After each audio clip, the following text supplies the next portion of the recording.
Hi dear student, welcome to math educator Ashish sir. हम class 10 के math के chapter number 1 real number chapter का most important question solve करने के लिए जा रहे हैं। तो हमारे पास क्वेश्चन है, if p q r prime number then what will be the LCM.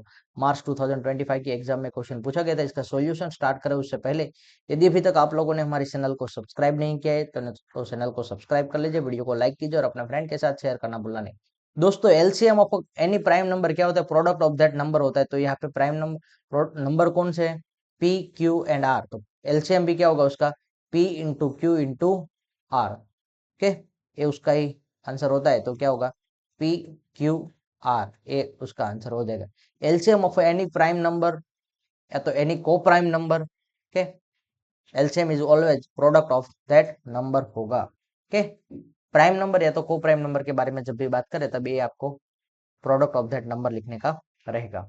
I hope कि आप लोगों को समझ में आ गया होगा। Thank you student watching for my video. Have a nice day.